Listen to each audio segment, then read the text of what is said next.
একজন সহকারী presiding officer ধানের শীষের ভোট চাচ্ছে। আমরা মনে করি এটা গণতন্ত্রের জন্য অত্যন্ত হুমকি স্বরূপ। আপনারা মনে করবেন না যে শেখ হাসিনার মতো আপনারা পার পেয়ে যাবেন। ব্যক্তির চেয়ে দল বড়, দলের চেয়ে জোট বড়, জোটের চেয়েও দেশ বড়। 11টি দলের অনেক প্রার্থী ত্যাগ স্বীকার করেছেন। অনেকে দীর্ঘদিন ধরে কাজ করার সত্ত্বেও যখন জোটের সিদ্ধান্ত এসেছে তারা মাঠ ছেড়ে দিয়ে তার জোট শরিকের সাথে, জোটের প্রার্থীর সাথে কাজ করছেন। এই ত্যাগকে কোনোভাবেই বৃথা যেতে দেওয়া যাবে না।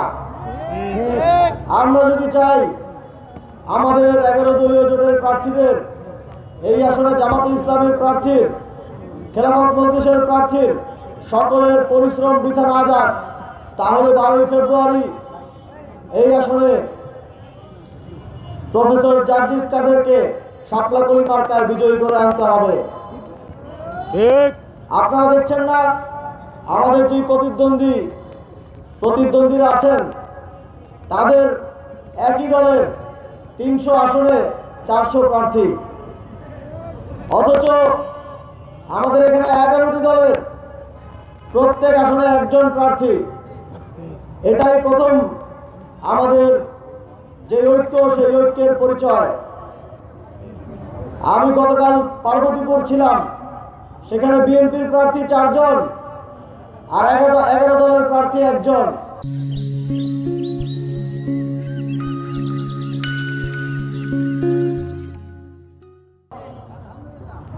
সুতরাং যেদিন প্রার্থীতা চূড়ান্ত হয়েছে সেদিনই তাদের অনৈক্য এবং আমাদের ঐক্যের ফলে আমরা বিজয় অর্জন করেছি।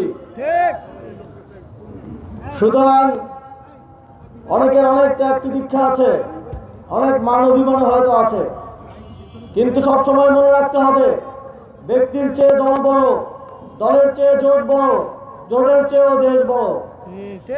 সুতরাং আপনার এলাকার স্বার্থে, দলের স্বার্থে, জোটের স্বার্থে, দেশের স্বার্থে জোটের সিদ্ধান্ত অনুযায়ী যাকে প্রার্থী মনোনয়ন করা হয়েছে তার জন্য সবাইকে ঐক্যবদ্ধ হয়ে কাজ করতে হবে। যদি আমরা ঐক্যবদ্ধ হয়ে কাজ না করি তাহলে 12ই ফেব্রুয়ারির পর ওই চাঁদাবাজ, ওই লুটেরারা আমাদের অনৈক্যের সুযোগ নিয়ে যদি নির্বাচিত হয়ে আসতে পারে তাহলে আগামী 5 বছর কেউ শান্তিতে বসবাস করতে পারবেন না। সুতরাং রাজনৈতিক কর্মী হিসেবে আমাদের সকলের দায়িত্ব নিজ নিজ আসনে যাকে প্রার্থী হিসেবে মনোনয়ন দেওয়া হয়েছে তাকে নির্বাচিত করার জন্য সর্বোচ্চ পরিশ্রম করা। এই আসনে 11 দলীয় জোটের প্রার্থী আমাদের সকলের শ্রদ্ধেয় প্রফেসর জার্জিস কাদের জুলাই গণ অভ্যুত্থানে তিনি রাজপথে নেমে এসে ফ্যাসিবাদের বিরুদ্ধে লড়াই করেছিলেন। তিনি একজন শিক্ষক হয়ে তার ছাত্রদের পাশে এসে দাঁড়িয়েছিলেন। এখন সময় আমাদের তার পাশে দাঁড়ানোর। এখন আমাদের দায়িত্ব শাপলাকলিকে বিজয়ী করে আনার মাধ্যমে এই আসন 11 দলীয় জোটকে উপহার দেওয়া আপনাদের দায়িত্ব। সারা দেশে আমরা যে ন্যায়, ইনসাফ এবং সুশাসনের বাংলাদেশ গড়ার জন্য কাজ করে যাচ্ছি, সেই লক্ষ্যকে সফল করা আপনাদের অন্যতম দায়িত্ব। আশা করি আপনারা সেজন্য কাজ করবেন। আমরা দেখছি নির্বাচন যত ঘনিয়ে আসছে প্রশাসন তার পুরনো রূপ দেখাচ্ছে। গতকালকে আপনারা সোশ্যাল মিডিয়ায় দেখেছেন না, পঞ্চগড়ে একজন সহকারী প্রিজাইডিং অফিসার ধানের শীষের ভোট চাচ্ছে।